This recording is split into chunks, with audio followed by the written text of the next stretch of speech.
this is our last weekend before Christmas. We are officially almost there. I was, you know, just like I was talking about in the last video about how I love supporting young creatives and French brands and all of that, because I think that it is so, so important.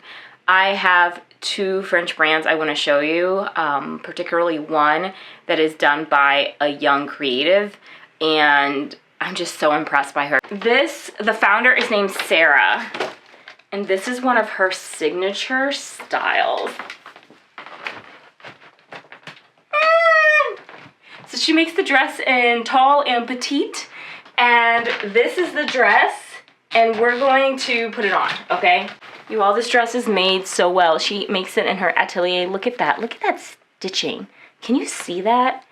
Oh my gosh, the details on here, the seams line up beautifully. Everything is just like so beautiful. So let me put it on for you so you can see. Okay, hold on, let me zoom out. Look! Oh my gosh! Oh my gosh! It's so amazing! Oh my gosh! Look at this. Hold on. Can you see it? Can you see this? Oh my goodness. And everything is made to order, so if you need customization, like if you want to change the color of the piping, or you want to change it a little bit so it like fits certain aspects of your body a little bit better, right? Like this will be, oh my gosh. Look at this dress. Oh my goodness. I cannot wait to, oh my gosh. I'm gonna wear this dress for Christmas. Disregard this. My underwear, like I did just get done working out. Oh my gosh. Oh my goodness. I love.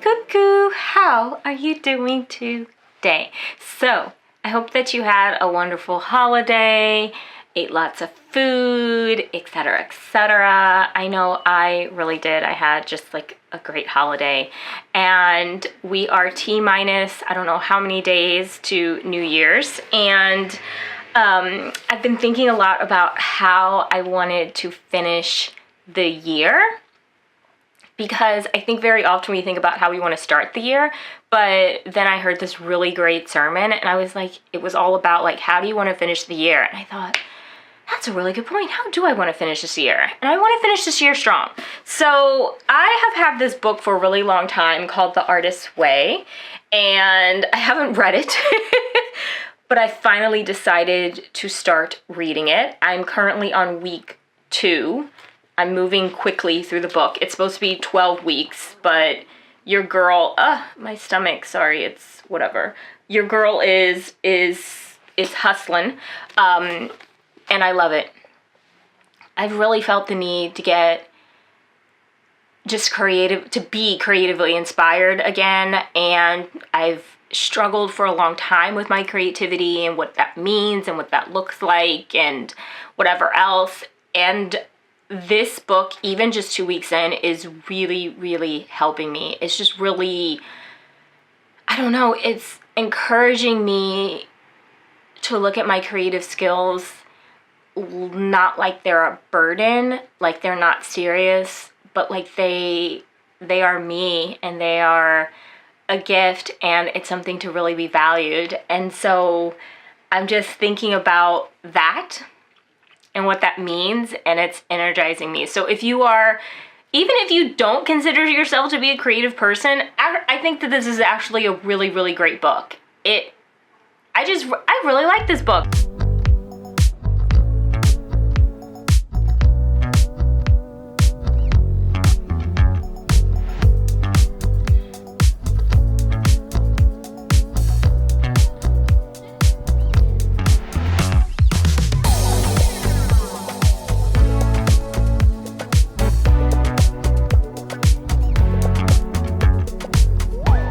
Looking at the bio of this creator who I really like and respect, and one of the things she said and he had in her bio was doing everything with intention. And as I saw that, I thought, that's not possible. It's not possible to do everything with intention unless some things, some aspects of your life are just frankly very comfortable and very easy, and you have frankly the money, the resources, the time, whatever, to automate a substantial portion of your life so that you can in fact live a life of intention, because you're not doing everything with intention. So let me give you an example of this. Let's take something as simple as grocery shopping. When I go grocery shopping at the market.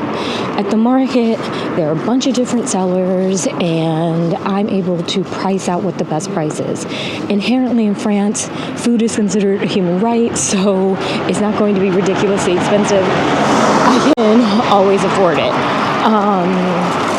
And there aren't going to be a bunch of pesticides in the food. It's legally not allowed. So I know right then and there that most of the food I have is going to be bio anyway. I know that I can walk to the market, and also that I can buy every single thing other than staples, but even a lot of staples at the market, right? So I'm able to go to the market multiple times a week if I want to. So it just makes shopping, it's very convenient for the way that I like to live and the way that I want to move through my life. Now, let's compare that to the US, where food is very expensive, where you have to get in your car and drive to the grocery store, where you generally go shopping once a week and you wait in line and buy a whole bunch of stuff, where getting food that doesn't have pesticides is expensive, right? Look at all the barriers to quote-unquote entry, or all of the barriers to intention, transport, money, time, the healthiness, the freshness of the food, having to go to multiple stores if you need different things, all of that, right? All of those things are barriers to intention. So if you're able to be intentional about your grocery shopping, you're basically saying that those things are not barriers for you. And there are a lot of ways that can mean. That can mean that you have the luxury of working from home, so you can do it.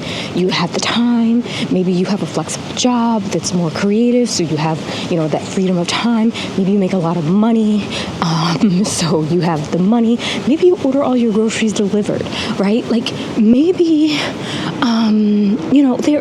there's just so many barriers, I think, to intentionality, and I think that these are things that people very often just say flippantly, but there's a real kind of failure to recognize how difficult that actually is, how much luxury and privilege is involved in being able to live with intention.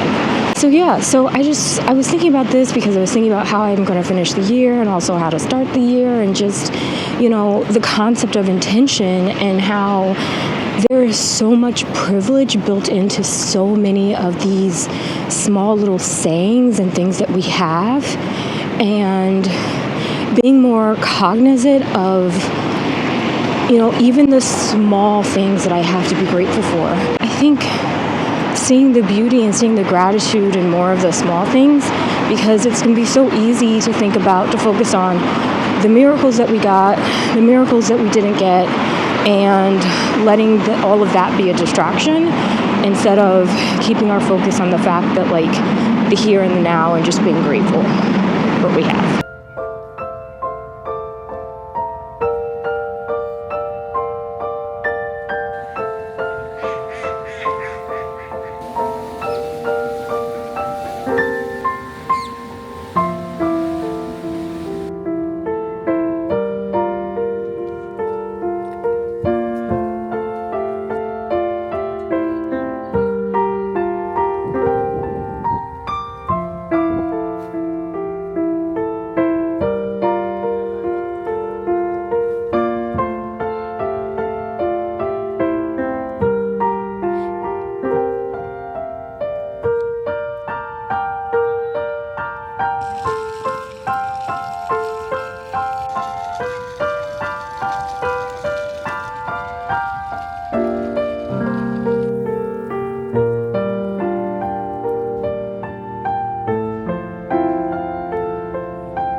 Happy New Year! Ah, we made it! Bonne année, as we say in France. So I am sitting here curled up. One of the things I think is really interesting about France is I think more stuff is closed on New Year's Day than on Christmas. Like Christmas morning, for the most part, during the day, a lot of stuff is open, even the Christmas markets, but New Year's, not so much. Everything is empty. Everyone's closed. So last night I ended up going to a New Year's party and it was like wore me out. It's a long time since I've been out like that late for a New Year's party. And then today I made cookies because I needed some cookies and I watched Home Alone because I felt like that was like kind of a good way to deal with it. My Christmas tree is officially a fire hazard, so I'm kind of bummed. So it has to go. It has to go pretty quickly, like probably by the end of this week. Maybe I can stretch it out to like next week, but it has to go. It's actually super dangerous. I'm afraid to turn on the lights. But, one thing, as I was, I think I was talking about, bringing in the new year and making sure that I was ending the year the right way and the right mindset to kind of prepare me to enter this year in the right way and the right mindset. But one area that I am still struggling with, and I'm really working on it, is just as far as my faith. I am having a really hard time with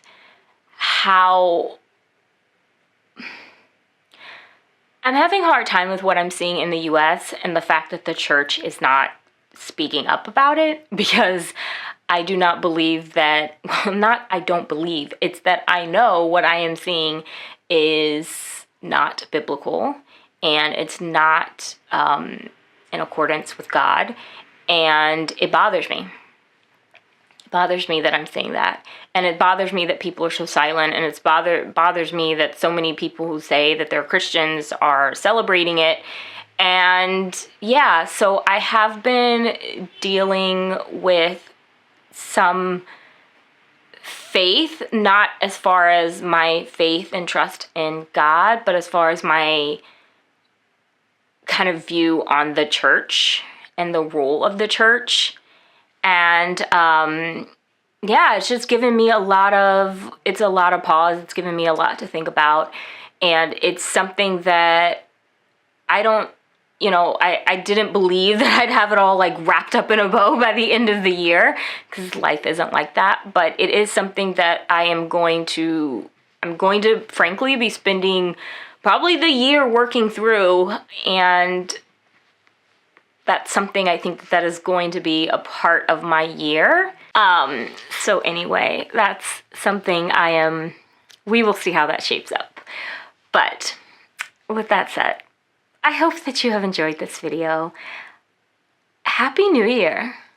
Welcome to 2026. I know that this year 2025 was a very difficult year for some of you. I know that a lot of you went through health issues, personal issues, job issues, family issues, whatever else. But I always think of a new year not necessarily as a new beginning, but as a new chance to get to know myself better, to improve what needs to be improved upon, refine what needs to be refined, and also to just try to move forward in a way where I am finishing the ultimate race, which is the life race, better than the year before, right? And so I just think of a new year as that, not necessarily a new beginning, but as an opportunity to continue to grow, to continue to improve, and frankly, just to be grateful that I'm still here and that I made it, and to remind myself I don't have to have everything figured out. I can just put one step in front of the other, and I'll make it through. Last year at this time, I was watching my grandfather, and it wasn't pleasant. And I thought, how am I going to make it? How will we make it through this year? And I did. Keeping my mind, staying focused on the present, one little step forward is always forward motion. Even if it feels like it's a step backwards, it's still a move forward. So that's my mindset. I hope that helps you. So with that said, thank you so much for watching me. Thank you for being here. And I look forward to us walking a new journey this year together. All right, I'll talk to you later. See you next week. Bye. And Happy New Year.